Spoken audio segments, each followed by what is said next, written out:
tryna get next to you, tryna get next to your body, oh yeah. Your love is too good for you, it's too good for you, oh yeah. I'm tryna get next to you, tryna get next to your body, oh yeah. Okay, so as your boys can tell by the title, we are doing a review on each and every one of the orbs that have come out, from Blue Eye Orb to Death Orb to Path Orb, and even to Lightning Breath Orb, which is my least favorite one, but hey. But anyway, so we'll start with the Blue Eye Orb. The Blue Eye Orb, obviously it increases your range, I think by like 30% now.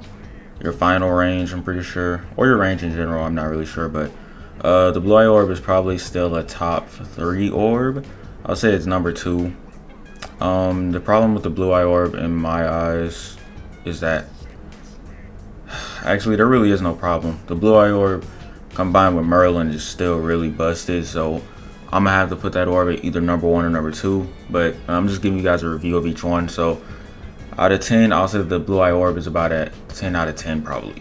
Now I'll say 9 out of 10 just because they nerfed it, but at the same time it did low-key need a nerf with Merlin and all that stuff, but still we'll say it's about a 10 out of 10.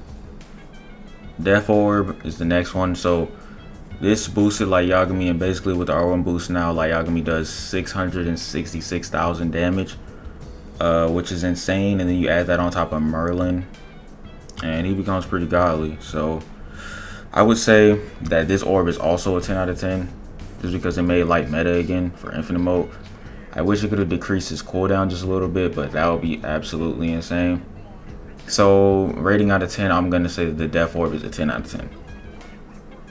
The Path Orb, this didn't necessarily put Nagato into the meta. This kind of, what's the word I'm looking for?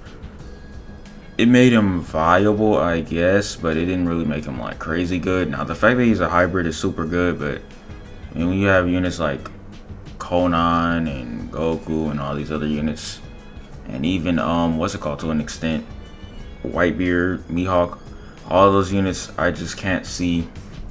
I can't see Path Orb being great, but I'm still gonna give it a 9 out of 10, just because for what it is, it's still a really good. Not a card. I was about to say card, but it's still a really good orb for what it is. So I'll give it a 9 out of 10 for sure.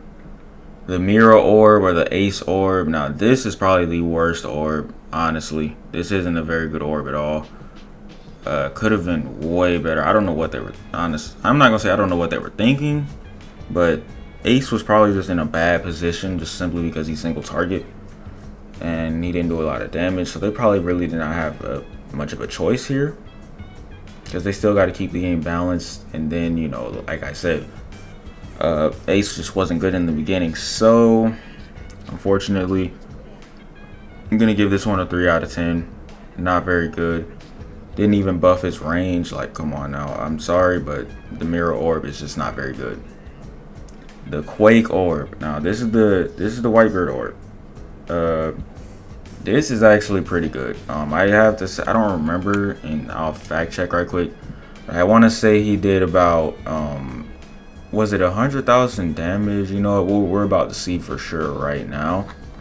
But either way, it actually buffed his range. Not his range, my fault. It buffed his damage and his wave a lot.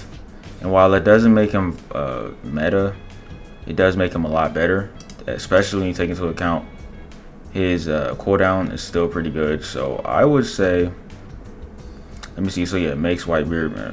So he's at about 55,000 with the full R1 buff, and his Susanoo also has a, not his Susanoo, his Tsunami has a buff, and he still has 29.2 range with full AoE. With Merlin, he gets buffed to about 39.4 range. So yeah, Whitebeard he's not bad at all.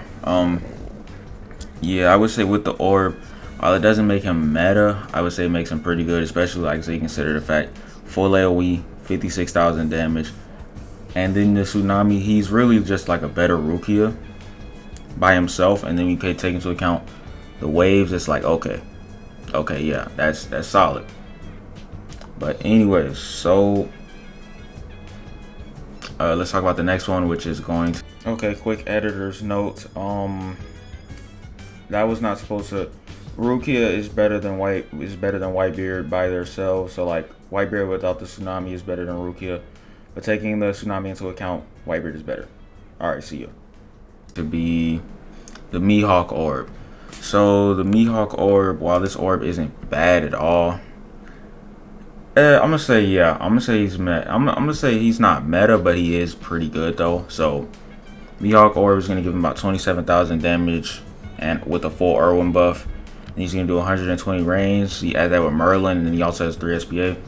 So I would say that the Mihawk Orb rating out of 10 is about an 8 out of 10.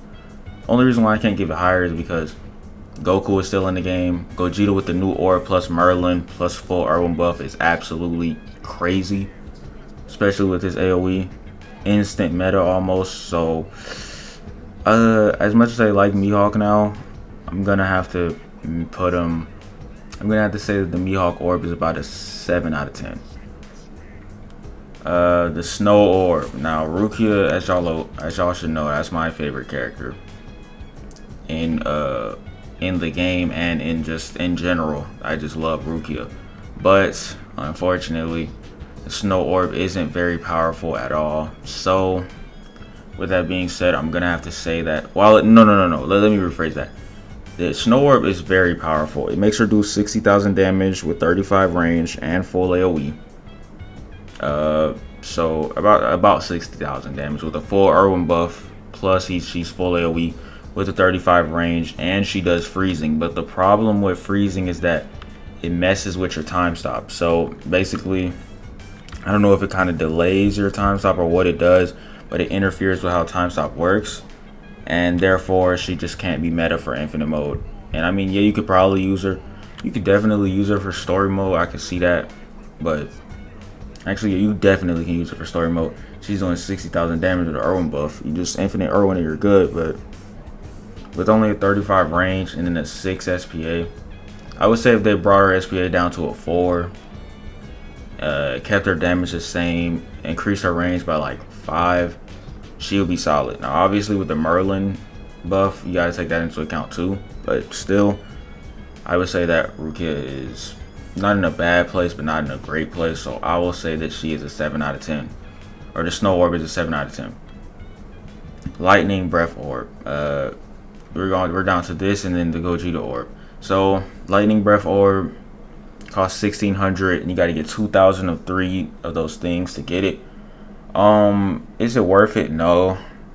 Zenitsu, as solid as he becomes, I'm sorry, but it's just not very good. With the Irwin buff, I want to say he does like 10,000 at level 80, and I can actually check that right now just because I want to give you guys the facts.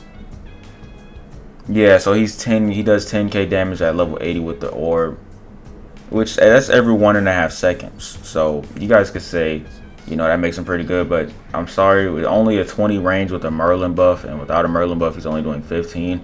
It's just not very good. And yes, 1.5 SPA is great, but the AoE isn't very wide, nor is it very long.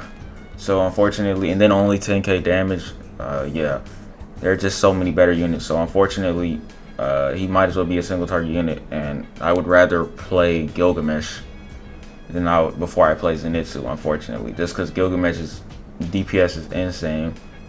Range is what, 45 plus. So Zenitsu, he's good for challenge 1, but unfortunately he's just not very good.